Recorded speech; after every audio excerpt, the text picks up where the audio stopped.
On a bitterly cold morning in January 1915, a strong wooden ship named Endurance sat frozen solid in the white ice of Antarctica with 28 worried men trapped on board. Their captain, Ernest Shackleton, had promised them the adventure of a lifetime by walking across the entire frozen continent from one side to the other on foot, but now their ship was stuck tight in ice that squeezed harder every single day. And these brave men were thousands of miles away from any other humans on Earth. Before we dive in, drop a comment and let me know which city you are watching this from right now.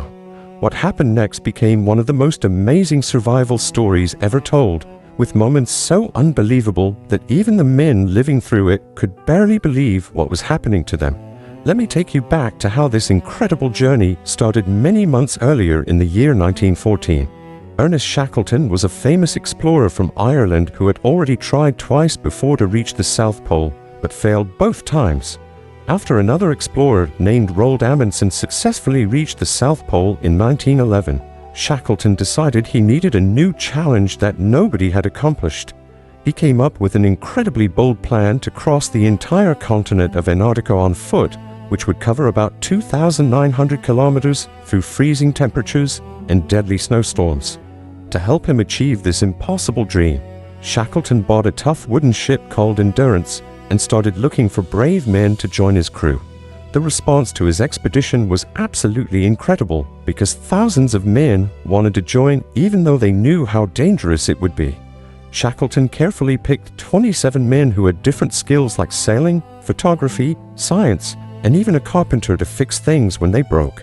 On August 1st in 1914, the Endurance set sail from London carrying these 27 men plus one stowaway, who snuck aboard secretly. This young stowaway was named Perce Blackborough, and he desperately wanted to go on the adventure even though Shackleton had already said no to him. When they finally discovered Blackborough hiding on the ship weeks later, Shackleton was angry but decided to let him stay and work as a steward. The ship sailed south for many weeks until it reached South Georgia Island on November 5th in 1914. This small island had a whaling station where Norwegian whale hunters worked, and it was the very last place with humans before the frozen wilderness began. The experienced whale hunters took one look at the dark skies and rough seas and told Shackleton he should wait before continuing. They warned him that the ice in the Weddell Sea was particularly thick and dangerous that year, and sailing into it now would be extremely risky. But Shackleton was stubborn and determined, so he ignored their warnings and ordered his crew to continue sailing south toward Antarctica. On December 5th, the Endurance left South Georgia and sailed into the pack ice that surrounds Antarctica like a frozen barrier. For several weeks, the ship pushed slowly through cracks and openings in the ice, crunching forward bit by bit toward their destination. The crew could actually see the Antarctic coast in the distance, and everyone was excited because they were getting so close to where they planned to land.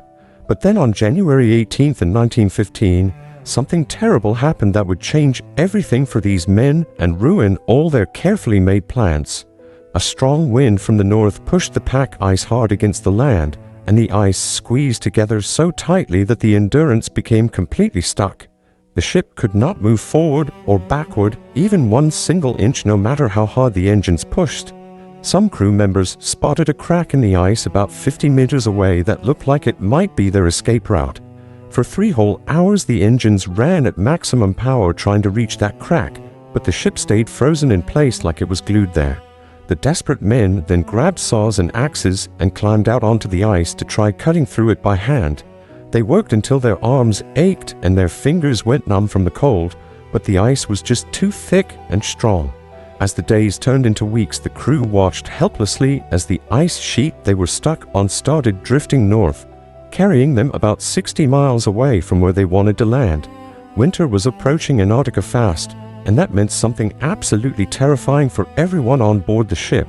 In Antarctic winter, the sun completely disappears, and there is total darkness for 24 hours every day for many long months. The temperature dropped lower and lower until it reached -20 degrees Celsius, and the ice around them froze even harder. A photographer named Frank Hurley was traveling with the expedition, and he took incredible pictures showing how the ice squeezed the ship from all sides. You could see in the photos how the wooden hull was bending and cracking under the enormous pressure of the ice. The crew tried everything they could think of to save their ship from being crushed completely into pieces. On September 1st in 1915, the ice pressure started acting on the ship with incredible force that made terrible creaking sounds. By late October, the situation had become desperate because water was seeping into the ship through cracks in the wood. On October 24th at exactly 6:45 in the evening, a massive piece of ice slammed into the Endurance with tremendous force. This violent collision broke the stern post at the back of the ship, and freezing cold seawater immediately started pouring inside. The crew worked like crazy people for 3 days straight, trying to pump the water out faster than it was coming in. They took turns at the pumps without sleeping because they knew if they stopped, the ship would sink beneath them. But no matter how hard they pumped, the water kept rising higher and higher inside the ship. Some men tried breaking apart the ice surrounding the ship to reduce pressure, but this also failed to help at all. Finally, on October 27th, after fighting as hard as they possibly could, Shackleton made the heartbreaking decision to give up on saving the ship. He ordered all 28 men to abandon the Endurance and take everything they could carry onto the ice. The men grabbed food supplies, 3 small lifeboats, tents, sleeping bags, and whatever personal items they could manage to carry. Shackleton was very strict and told each man he could only take 2 pounds of personal belongings because survival was more important. To show he meant business, Shackleton threw his own gold coins and Bible into the snow in front of everyone. Frank Hurley, the photographer, had taken 400 amazing photos, but could only carry 150 photo negatives because of the weight limit.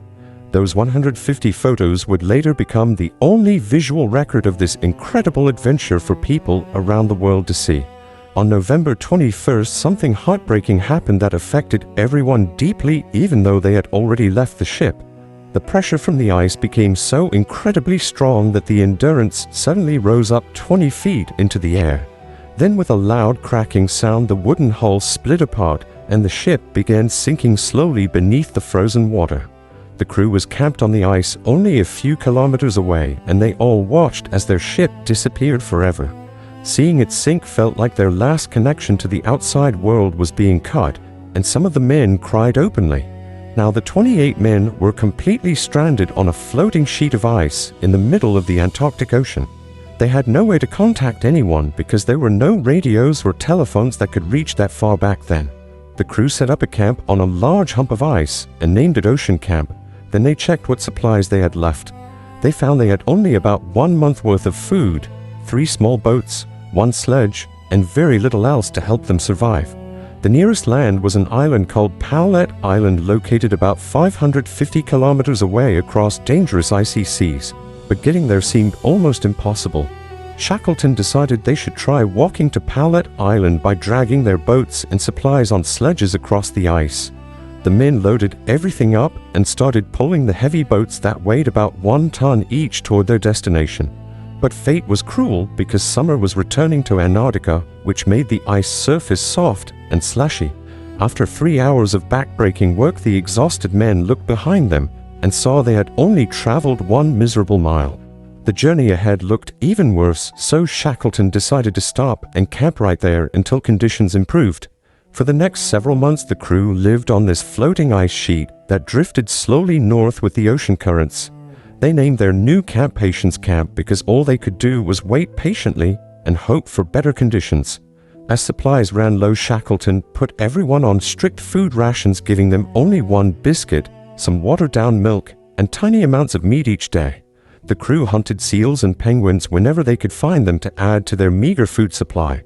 Shackleton often lied to his men about how much food they had left because he knew keeping hope alive was crucial. On December 23rd, Shackleton decided to try walking again and ordered everyone to pack up Patience Camp and move.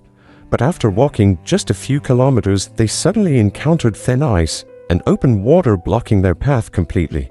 They could not go forward or back, so they set up yet another camp on the ice. The food shortage was getting frightening now, but Shackleton kept telling his crew not to worry because there was enough to survive. He understood that mental strength was just as important as physical strength for getting through this terrible situation alive. Months passed slowly as the ice sheet drifted in different directions, carrying the desperate men along with it. Days turned into weeks, and weeks turned into months, until finally a new year began, and it was 1916. On the morning of March 23rd, Shackleton spotted something through the fog that gave him a tiny bit of hope. As the fog cleared away, they could see mountains rising in the distance, which Shackleton recognized as Joinville Island. But this was actually bad news, because it meant they had drifted so far that they passed Pallet Island completely. Looking at his map carefully, Shackleton realized if they kept drifting north, there were only 2 more islands before endless open ocean. Those islands were Clarence Island and Elephant Island, and after that was the Drake Passage, which is the most dangerous water in the world. The Drake Passage has waves that can reach 12 meters high, and more than 20,000 sailors have died there over the centuries. Shackleton knew if they drifted into the Drake Passage on their small ice sheet, they would all certainly die.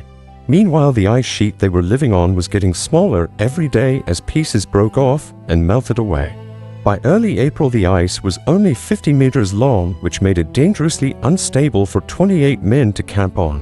On April 9th, the ice started breaking apart beneath them with loud cracking sounds that terrified everyone on it.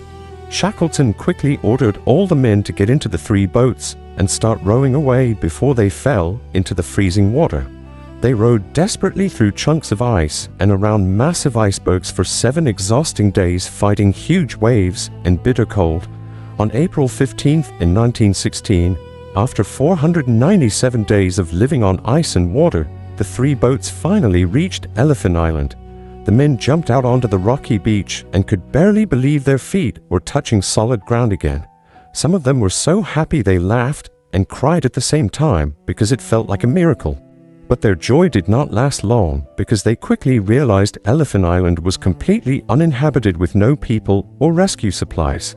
The island was in such a remote location that no ships ever passed by there, so being rescued by accident was basically impossible. Shackleton studied his map and saw 3 possible options for getting help from somewhere with people living there. He could sail to Cape Horn, the Falkland Islands, or South Georgia Island, which were all hundreds of kilometers away across dangerous seas. Shackleton chose South Georgia, even though it was farthest away at 1,300 kilometers, because the winds and currents would help them. The crew was so exhausted that bringing everyone was impossible, so Shackleton decided to take just 5 men in one boat. The other 22 men would stay on Elephant Island and wait for rescue, which could take many months or might never come. On April 24th, Shackleton and 5 carefully chosen men climbed into the strongest boat, called the James Caird, and set off. The carpenter Harry McNish had strengthened the boat by adding a makeshift deck made from wood and canvas sealed with paint and seal blood. The 6 men who went were Shackleton, Captain Frank Worsley, Tom Crean, McNish himself, Timothy McCarthy, and John Vincent, who was quite strong. The 22 men left behind on Elephant Island waved goodbye, knowing their lives depended completely on whether these 6 men could cross the deadliest ocean on Earth. The voyage in the James Caird was absolutely brutal from the very first day they left Elephant Island behind them. The tiny boat was only 22 feet long, and it had to cross 1,300 kilometers of the wildest ocean anywhere. Massive waves taller than houses crashed over the boat, constantly soaking everyone in freezing water that never dried. The men took turns in shifts, with 3 men working and 3 men trying to rest in the cramped space. But rest was almost impossible because they were always wet, cold, hungry, and being tossed around violently by the waves. Captain Worsley had the incredibly difficult job of navigating their course using a sextant to measure the sun's position. But the sun only appeared for a few hours each day because Antarctic winter was beginning with mostly darkness. Worsley managed to take only 4 sun sightings during the entire 17-day journey, and the rest was just guessing their direction. Ice built up on the boat deck 15 inches deep, threatening to flip them over, so the men had to chip it away constantly. Their fingers were frostbitten and their hands were numb, but they kept working because stopping meant certain death for everyone. On May 5th, something terrifying happened that Shackleton would never forget for the rest of his entire life. He was steering the boat when he looked up and saw what he thought was a break in the clouds. But then he realized with horror it was actually a gigantic wave bigger than any he had seen before. Shackleton screamed at everyone to hold on tight, and then the enormous wave picked up their tiny boat like a toy. The boat was flung forward through the foaming white water and somehow miraculously did not flip over and sink them all. After 14 days at sea, they finally spotted the mountains of South Georgia through a break in the clouds. Everyone felt incredible relief and joy because they thought their suffering was almost over at last. But then a terrible hurricane storm hit them just as they were approaching the coast of the island. For 2 more days, the 6 exhausted men fought against the storm, trying desperately not to be smashed against the rocky cliffs. Finally, on May 10th, they managed to land in a bay called King Haakon Bay on the south side of the island. But landing on South Georgia did not solve their problems because the whaling stations were on the opposite side. They had 2 choices, which were sailing 130 miles around the island or walking 29 miles straight across it. The boat was too damaged to sail anymore, but walking across was considered impossible because nobody had ever done it successfully. The interior of South Georgia had unmapped mountains and glaciers that were extremely dangerous to cross without proper equipment or maps. Shackleton looked at his 2 companions, Worsley and Crean, and they decided to attempt the impossible mountain crossing together. After resting for 9 days and eating plenty of seals and birds to regain strength, the 3 men set out. They had no sleeping bags, no tent, no proper climbing gear, and no map to guide them through the mountains. On May 19th at 3 in the morning, they started climbing, and they would walk for 36 hours straight without stopping. They climbed mountain after mountain looking for a way through, but kept finding dead ends with steep cliffs or deep gorges. Several times they had to turn back and try a completely different route, which wasted precious time and energy. At one point they stared down at a steep, dangerous slope and realized they could not go back anymore. The 3 men tied themselves together with rope and started cutting steps into the mountainside to climb down carefully. After hours of dangerous climbing, they finally spotted the Stromness whaling station in the valley far below them. On May 20th at around 3 in the afternoon, Shackleton, Worsley, and Crean walked into the whaling station looking like wild men. Their beards were long and tangled, their faces were black with dirt, and their clothes were torn to shreds completely. The Norwegian whalers could not believe their eyes when they realized this was Ernest Shackleton, who everyone thought had died long ago. The factory manager immediately gave them food, clean clothes, and comfortable beds to sleep in after their incredible journey. The next day a boat was sent to pick up the 3 men left behind on the other side of the island. But Shackleton's mind was completely focused on the 22 men still stranded on Elephant Island waiting and hoping for rescue. Shackleton immediately started trying to reach Elephant Island, but the pack ice blocked every attempt he made with different ships. On May 23rd, he tried with a ship called Southern Sky, but ice stopped him 100 miles away. On June 10th, he tried again with a different ship, but again the ice was too thick to get through. On July 12th, he made a 3rd attempt, but once more failed to reach the island because of ice. Each time he failed, Shackleton grew more worried that his men might be dying or losing hope completely. Meanwhile, on Elephant Island, the 22 men were struggling to survive under the leadership of Frank Wild, who Shackleton left in charge. They had built a shelter by turning the 2 remaining boats upside down and placing them on low stone walls. Inside this crude hut, they lived crowded together for over 4 months, hunting penguins and seals for food. The hut became black with blubber smoke and the floor was covered with mud and waste, but it kept them alive.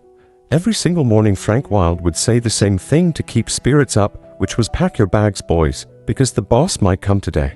Days turn into weeks, and weeks turn into months, but Shackleton did not come back like Wild kept promising. Some men started believing that the James Caird had sunk and Shackleton was dead in the ocean somewhere. Food was running low, and one man named Perce Blackborough developed a terrible infection in his foot called gangrene. The men had to perform surgery and cut off some of his toes to save his life from the spreading infection. By late August, they were preparing to leave the island themselves because they could not wait any longer for rescue. But then on August 30th in 1916, someone spotted a ship approaching through the fog coming toward Elephant Island. At first, nobody could believe it was real because they had been disappointed so many times before in the past. But as the ship got closer, they could see their boss Ernest Shackleton standing on the deck waving at them. The men rushed to the beach cheering and crying with joy and relief that rescue had finally come for them. Within 1 hour, all 22 men were safely aboard the Chilean ship Yelcho that Shackleton had borrowed for his fourth rescue attempt. When Shackleton counted the men, he was amazed and relieved to discover that all 22 were still alive. Not a single man had died during the 4.5 months they waited on that desolate island. Frank Wilde told Shackleton that he never stopped believing the boss would come back for them no matter how long it took. The entire crew sailed to Chile and arrived on September 3rd in 1916, exactly 22 months after they first left South Georgia. Against all odds, every single one of the 28 men survived this incredible ordeal through leadership, teamwork, courage, and refusing to give up hope. The story of Shackleton and the Endurance became legendary as one of the greatest survival stories ever told in human history. Even though Shackleton failed to achieve his original dream of crossing Antarctica, he accomplished something far more important and meaningful. He brought every single one of his men home alive through some of the most terrible conditions imaginable on Earth. In 2022, over 100 years later, researchers found the wreck of the Endurance sitting nearly 10,000 feet deep in the Weddell Sea. The ship was in remarkably good condition because the cold water had preserved it almost perfectly all these years later.